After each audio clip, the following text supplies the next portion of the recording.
Hello बच्चों, welcome to exam on education. I hope कि आप सभी लोग बहुत ही बेहतर होंगे और आप लोगों की तैयारी बहुत अच्छी तरीके से दोस्तों चल रही होगी। आज मैं एक इंपॉर्टेंट इन्फॉर्मेशन लेकर के आप लोगों के सामने हाजिर हुआ हूं। अगर आप लोग किसी भी ट्रेड से, आईटीआई के किसी भी ट्रेड से थे, मोर और लेस फिटर से थे, डीजल मैकेनिक से थे, आरएसी से थे, तो आप लोगों के लिए बहुत अच्छी अपॉर्चुनिटी देखने को यहाँ पे मिल रही है, जो कि सीएसआईआर की तरफ से है। चलिए समझते हैं क्या क्या डेट रहने वाली, इंपॉर्टेंट डेट क्या क्या रहेंगी, कब से फॉर्म फिलअप स्टार्ट हो रहा है, कब एंड हो जाएगा, क्या क्या डॉक्यूमेंट की रिक्वायरमेंट रहेगी, कौन कौन से ट्रेड एलिजिबल है, इन सभी चीजों को एक एक करके हम लोग अभी समझते हैं। देखिए यहाँ पे विज्ञापन संख्या 1/2026 से कहां से निकली हुई है बच्चे? सीएसआईआर, दैट मींस की council of scientific and industrial research की तरफ से आई हुई है बच्चे। ये सिंपली कहां से आई है बच्चे? दुर्गापुर से वैकेंसी निकल करके आई है। अब देखते हैं यहाँ पे कि इंपॉर्टेंट डेट क्या रहेंगे। तो दिया गया है इसमें date of commencement of online application, यानी दैट मींस की फॉर्म फिलअप जो स्टार्ट हो रहा है बच्चों, वो 4/7/2026, यानी आप लोगों का स्टार्ट हो चुका है। 4 जुलाई से आप लोगों का स्टार्ट हो चुका है। लास्ट डेट जो रहेगी बच्चे 3/8/2026 तक रहेगी, यानी 3 अगस्त तक आप लोगों का form fill up date, last date रहेगा बच्चों। ठीक है, तो इस डेट को ध्यान में रखिएगा और लास्ट डेट का इंतजार मत करिएगा, क्योंकि लास्ट डेट में बहुत सारी चीजें होने लगती हैं जिसमें कि आपका फॉर्म फिलअप नहीं हो पाता है। ठीक है, अब आगे बढ़ते हैं यहाँ पे। तो नीचे और कुछ चीजें हैं बच्चे। देखिए अब यहाँ पे पद का नाम, नेम ऑफ द पोस्ट कितना है बच्चे? तकनीशियन है, ग्रुप 2 की पोस्ट है बच्चे। यहाँ पे टोटल नंबर ऑफ पोस्ट देखेंगे तो 27 पोस्ट है, जिसमें कि एससी की 4 है, ओबीसी नॉन क्रीमी लेयर की 5 है, अनरिजर्व पीडब्ल्यूबीडी कैंडिडेट्स की 1 है, और इसी तरीके से बाइफर्केशन दी हुई है। अब देखिए यहाँ पे पे लेवल कौन सा है बच्चे? लेवल 2 है, 19,900 से लेकर के 63,200 तक का पे लेवल है बच्चे। इसमें अनुमानित कुल वेतन 7 पे कमीशन के हिसाब से लगभग 39,000, यानी दैट मींस कि अप्रॉक्सीमेटली 40,000 के आसपास आप लोगों की बैठती है। फिर उसके बाद देखेंगे कि ऊपरी आयु सीमा यानी 28 साल का होना चाहिए बच्चे। लेकिन 28 साल किसके लिए? जनरल कैटेगरी के लिए है। अगर आप ओबीसी एससी एसटी कैटेगरी है तो उसमें आप लोग 3 साल और 5 साल का एड ऑन कर सकते हो। ठीक है, फिर बाकी नीचे आते हैं यहाँ पे स्क्रॉल करके, तो अब देखिए कौन कौन से ऐसे ट्रेड हैं जो कि एलिजिबल हैं। तो सबसे पहला ट्रेड और सबसे इंपॉर्टेंट ट्रेड कौन सा है बच्चे, जिसमें सबसे ज्यादा वैकेंसी है, वो है आपका फिटर ट्रेड। अब फिटर ट्रेड के लिए क्या क्या चाहिए यहाँ पे? यानी एसएससी है, 10th स्टैंडर्ड है, विथ साइंस से मिनिमम कितने होने चाहिए बच्चे? 55 मार्क्स अगर साइंस से हैं। आईटीआई आपने कर रखा है, फिटर ट्रेड से कर रखा है, तो इसके लिए वैलिड हो। फिर सुनो बच्चे, साइंस बैकग्राउंड से 55% मार्क्स अगर आपके हैं, फिटर ट्रेड आपने कर रखा है, यानी आईटीआई जो है फिटर ट्रेड से कर रखा है बच्चे, तो इसके लिए वैलिड हो। दूसरा, 10th स्टैंडर्ड होना चाहिए, 55 मार्क्स होने चाहिए, second year full time experience as the apprentice trainee in the fitter. अगर आपके पास अप्रेंटिस ट्रेनी है बच्चे फिटर में, तो भी इसके लिए एलिजिबल हो। फिर उसके बाद 3 साल का भी अगर आपका वर्क एक्सपीरियंस है in fitter, ministry and department organisation in public sector undertaking, तो भी इसके लिए क्या हो बच्चे? एलिजिबल हो। टोटल नंबर ऑफ पोस्ट यहाँ पे देख सकते हो 14 आई हुई है। ठीक है, यानी फिटर ट्रेड से आपकी 14 पोस्ट है। टोटल नंबर ऑफ पोस्ट कितनी थी बच्चे? 27 थी। ठीक है, उसमें से 14 सिर्फ और सिर्फ पोस्ट किसके लिए बच्चे? फिटर ट्रेड के लिए है।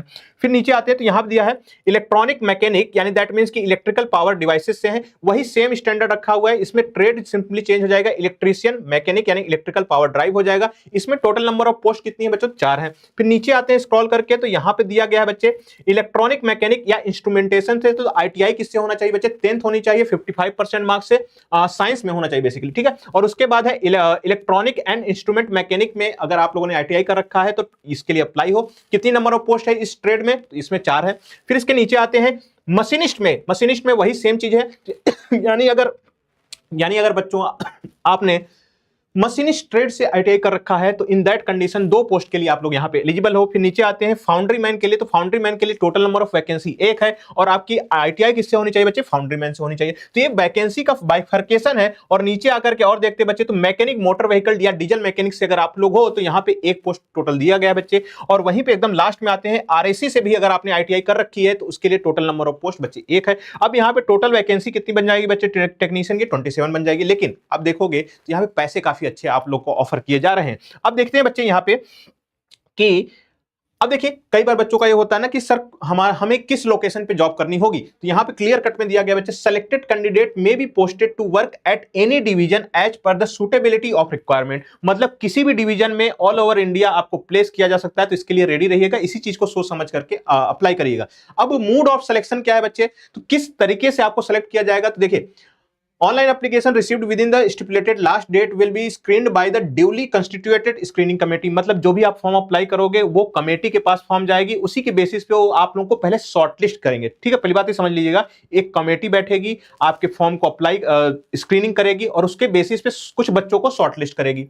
The screening committee will shortlist the candidate to be called for the trade test, candidate as recommended by the screening committee shall be invited for the trade test. मतलब जो जिन बच्चों को सेलेक्ट किया गया है कमेटी के द्वारा, उसके बाद उनका क्या किया जाएगा बच्चे, ट्रेड टेस्ट लिया जाएगा। उसके बाद है the candidate qualify in the trade test will called for the competitive examination. मतलब आपका स्क्रीनिंग हुआ, फिर ट्रेड टेस्ट क्वालिफाई किए, फिर आपको कॉम्पिटिटिव एग्जामिनेशन के लिए बुलाया जाएगा। ठीक है, अब देखिए कॉम्पिटिटिव एग्जामिनेशन में क्या होगा बच्चे, तो यहां पे देखते हैं स्कीम ऑफ कॉम्पिटिटिव एग्जाम में, तो मोड ऑफ एग्जामिनेशन क्या होगा बच्चे, कंप्यूटर बेस्ड नहीं है, OMR based objective type multiple type choice type के क्वेश्चन होंगे।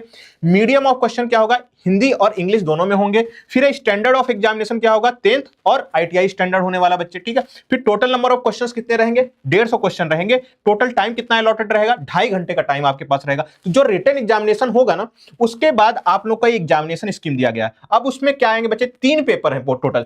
पेपर 1 क्या है बच्चे, मेंटल एबिलिटी टेस्ट है, जिसमें कि 50 क्वेश्चन रहेंगे। मैक्सिमम मार्क्स कितने रहेंगे बच्चों, 100 मार्क्स के रहेंगे। किसी भी प्रकार की निगेटिव मार्किंग यहां पे नहीं, यानी पेपर 1 में निगेटिव मार्किंग नहीं है।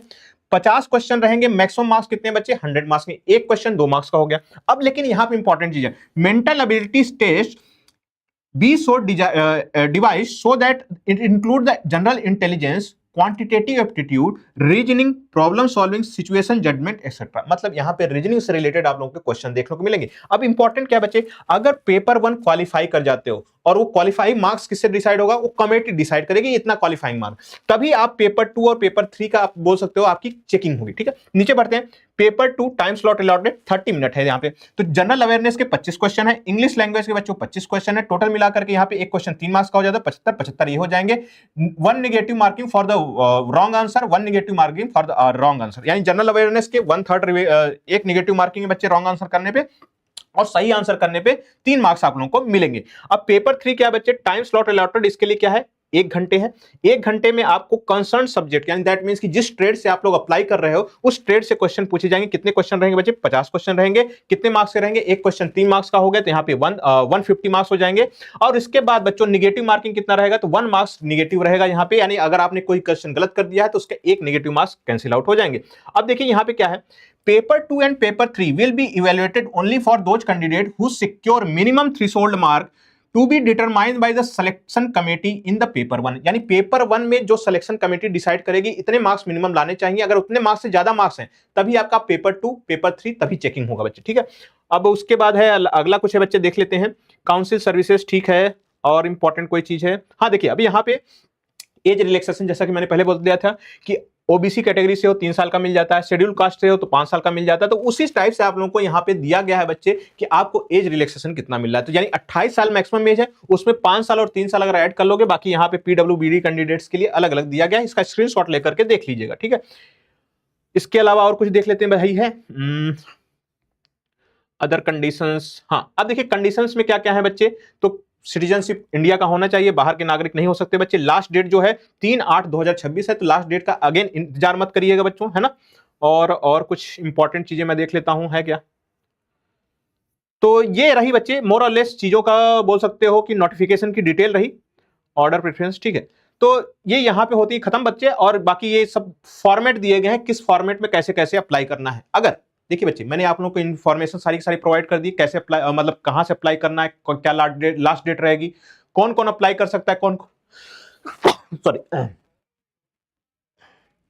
हाँ, कौन कौन अप्लाई कर सकता है, कौन कौन नहीं अप्लाई कर सकता है, इसके बारे में मैंने डिटेल से चर्चा किया है। लेकिन अब जब फॉर्म अप्लाई करने के लिए जाओगे, अगर मैं कोशिश करूंगा बच्चे कि फॉर्म किस तरीके से स्टेप बाय स्टेप अप्लाई करना है, अगर आप लोग चाहते हो तो प्लीज मुझे कमेंट सेक्शन में बताइएगा, कुछ भी लिख दीजिएगा, हार्ट दे दीजिएगा। अगर इस सेशन समझ में आया है तो बच्चे मुझे समझ में आ जाएगा कि आप लोग चाहते हो, मतलब आप लोगों को समझ में आया है नोटिफिकेशन। लेकिन अगर आपको कोई डाउट है इस नोटिफिकेशन से रिलेटेड या इस वैकेंसी से रिलेटेड कोई डाउट है बच्चे, तो प्लीज कमेंट जरूर करिएगा। हम आपके एक एक कमेंट का डाउट सॉल्व पूरी करने की कोशिश करते हैं बच्चों। तो आशा करता हूं दोस्तों आप लोग को इन्फॉर्मेशन समझ में आई होगी। इसी तरीके के अन्य अपडेट के लिए हमारे चैनल एग्जाम ऑन एजुकेशन को सब्सक्राइब कर सकते हो। मिलते हैं नेक्स्ट वीडियो में, तब तक के लिए bye bye and take care.